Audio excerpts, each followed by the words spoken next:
Continuando aqui com os relatos, né, e experiências, tem um outro relato também que eu acho interessante contar a vocês, até porque muitas vezes nós acordamos com aquela sensação de cansaço, né, da impressão que a gente, puxa, não descansou nada, né, que se pá, a gente trabalha mais dormindo do que quando estamos acordados, e que de fato não deixa de repente de ser uma verdade, né?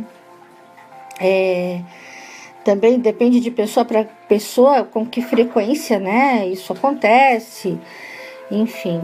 Porém, eu aprendi, né, dessa forma, porque naquela época ainda também não tinha muito conhecimento.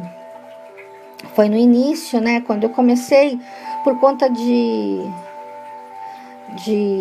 buscar informações e respostas, por conta de algumas coisas que eu já sentia e que já acontecia comigo, eu fui aprendendo, né, naquela época, como eu havia dito no outro áudio, sozinha, né, não tinha internet, enfim, nós tínhamos que procurar outras fontes de informação. E naquela época ainda as coisas eram mais limitadas, acreditem, que tinha muito preconceito em cima de muitas coisas, né?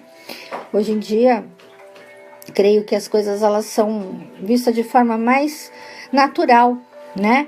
E há um tempo atrás não era bem assim, né? Existia um preconceito, existia uma porção de tabus, né? De padrões antigos, né? De pensamentos que acabavam induzindo a gente a ter que ter aquele mesmo padrão de pensamento e que sempre, né, os mais velhos recomendavam, né, que não fizessem muitas perguntas, que era melhor não saber. E isso é uma coisa que sempre eu nunca digeri isso, né, isso de, é melhor não saber. Eu sempre quis saber, sempre fui curiosa, sempre fui buscar, né, respostas. Também, claro, eu costumo dizer que não existe conhecimento sem também um efeito, né? A partir do momento que o conhecimento ele é uma estrada sem volta, né? É um caminho que você trilha e que não dá para voltar atrás. A partir do momento que vocês sabem, que vocês aprendem, não dá mais para dizer que agora eu vou desaprender, a não ser que de repente exista uma autossabotagem, né? Mas a partir do momento que a gente aprende o porquê das coisas, então já é cobrado sim uma conduta diferente, né? Então a gente precisa saber lidar com isso, e muitas pessoas não querem saber porque não quer esse comprometimento. Quando as pessoas me falam, eu não quero saber, não sei, não quero saber, deixa assim. Eu acho que é uma fuga, né? É uma forma de acômodo que a pessoa não quer, ela tem, de repente, ela não quer mexer com isso, mas às vezes não faz sentido mesmo, é melhor nem querer saber mesmo. Mas se é algo que, né, tá ali martelando, ou que está comprometendo, né, o dia a dia, a vida da pessoa, eu acho necessário sim o conhecimento. Aliás, eu acho que conhecimento nunca é demais. Claro que temos que ter comprometimento e temos que ter coerência com aquilo que aprendemos, e que também não existe verdade absoluta, né? Não adianta, o que é verdade para mim pode não ser para vocês. Da mesma forma que para alguns de vocês, alguma verdade para vocês, para mim não é. E vamos respeitando, né, assim o outro, né?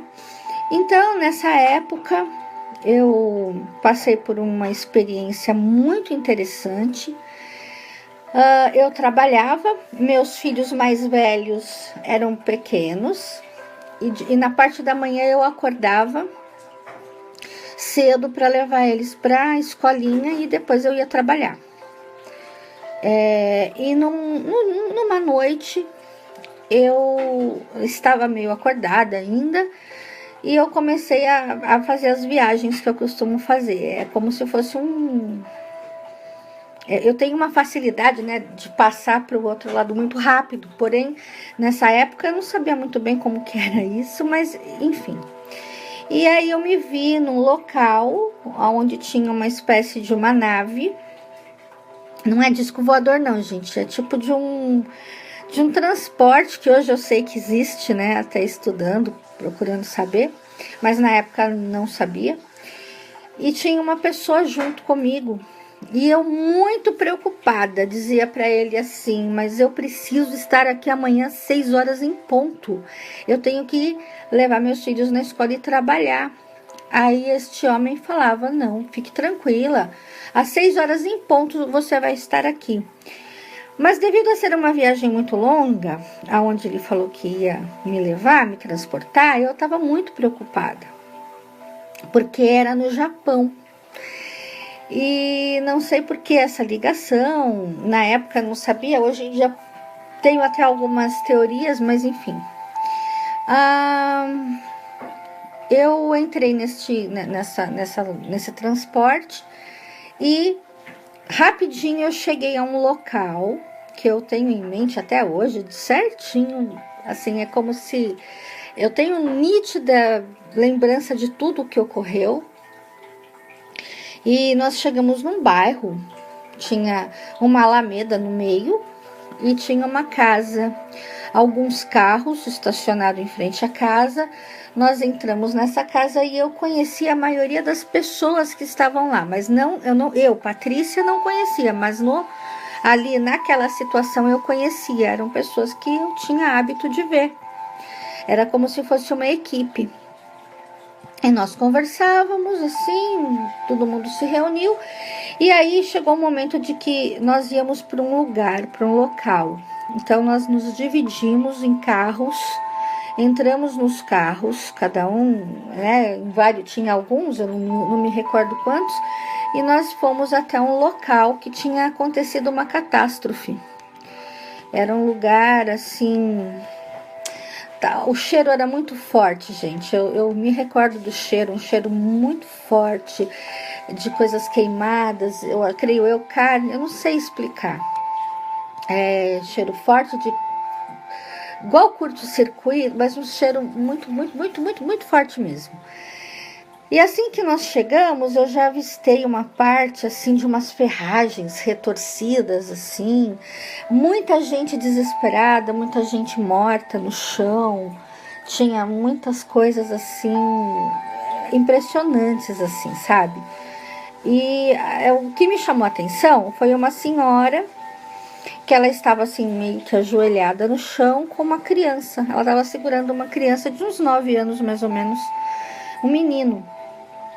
E eu cheguei assim, parei assim na frente dela e aquilo me chocou. Até porque meu filho, ele era bem mais novo, mas assim, você se coloca no lugar de mãe, né? E aquilo me pegou. Daí, só que eu fui alertada a não me envolver dessa forma, né? Porque senão eu não conseguiria fazer o que eu tinha ido lá fazer, que era ajudar. E se você se comove demais, você perde as forças para prosseguir. Então eu fui orientada a isso, porém aquilo me chocou demais. E a partir desse momento, eu lembro que o rapaz que estava comigo, ele passou a mão assim no meu rosto, e aí eu não me lembro mais, não me recordo mais da minha estadia nesse local, tá? Foi até aí que eu consigo lembrar do ocorrido. Depois eu não me lembro, eu sei que eu fiquei lá, mas eu não me lembro mais. Depois, na hora de voltar, essa mesma pessoa, nós nos reunimos, essa equipe, aí eu lembro que nós voltamos a nos reunir, entramos nos carros, voltamos para essa casa, eu me despedi de todo mundo, e aí voltamos lá para o local onde estava aquele transporte. Eu voltei, sentei no transporte, no banco, e às 6 horas em ponto eu estava na minha casa. Eu acordei antes do rádio relógio despertar. Às Achei aquilo tudo muito estranho. Por que que eu tinha visto tudo aquilo, né, gente? Isso foi em 94. E eu achei tudo muito estranho, eu achei tudo muito esquisito, eu não entendi direito. Até comentei com uma pessoa que tinha ocorrido, né? A pessoa ainda tirou um barato, falou, nossa, né, que viagem. Quer dizer que você faz viagens, quando é assim, me leva, ainda brincou. Mas aquilo ficou muito na minha cabeça, mas eu não sabia lidar com aquilo, nem sabia por quê. Aí eu agi normalmente. Passando uma semana, eu cheguei na minha casa do meu trabalho, tinha uma moça que tomava conta dos meus filhos na época, e ela estava assistindo o Jornal Nacional, na época, a hora que eu cheguei, e aí eu vi que estava passando uma reportagem de um terremoto lá no Japão, em Kobe. E na hora que eu parei para ver a televisão, foi bem na hora que eu cheguei, eu vi aquela senhora com aquela criança. E aí passou a parte do metrô lá, de umas ferragens retorcidas, assim, da mesma forma que eu havia visto, né, há uma semana antes. E essa senhora com essa criança, o repórter gravou, mostrou ela, assim, inclusive de perto. Isso foi uma coisa que me deixou, assim, eu fiquei... Eu não sei nem explicar para vocês o que eu senti. Foi uma coisa assim, ou seja, tudo aquilo que estava mostrando na televisão, eu vivi, eu estava lá uma semana antes. Então, assim, por que será, né? Mas por que eu fui? Por que eu, né? Não deu para fazer nada? Será que não? Poxa, era uma catástrofe natural, né? Era um efeito da natureza, mas enfim. O que eu fui fazer lá? Né? Então eu passei a entender que assim, nós às vezes trabalhamos até de uma forma, existem muitas teorias, né, que existem teorias que vivemos réplicas, que tudo que já aconteceu aqui, tudo que está acontecendo aqui já aconteceu e vivemos uma réplica, enfim, mas independente de qualquer coisa, uma coisa que eu tenho certeza é que nós, quando dormimos também, nos desligamos, né? E vamos trabalhar, vamos fazer algumas coisas, porque como eu falei, o nosso físico precisa de descanso, nosso espírito não. Por isso que no astral a questão da hora, do tempo, é muito relativo, né? Não é comum para nós. E uma coisa que eu acho interessante, existem pessoas que falam, eu não sonho, ou eu não lembro de nada. Às vezes não lembra porque não é momento, às vezes não recorda porque não é momento. Espere o momento certo, vai conversando com os mentores, com seus amigos astrais, que uma hora você vai ter um desfecho das coisas, né?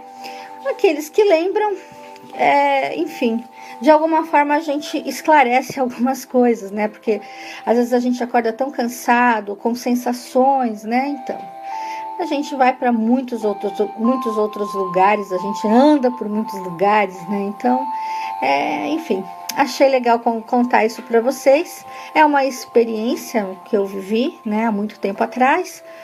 E assim, eu espero que vocês tenham gostado. Agradeço também se vocês deixarem aí as experiências de vocês, quiser contar, ou eu acho bacana, né, essa troca de informação. E é isso aí, gente, não esquece de dar um like, quem não se inscreveu, se inscreva. Vou contar outros relatos, tem outras histórias, tem outras coisas legais assim, para que eu possa estar passando para vocês. E é isso aí por enquanto.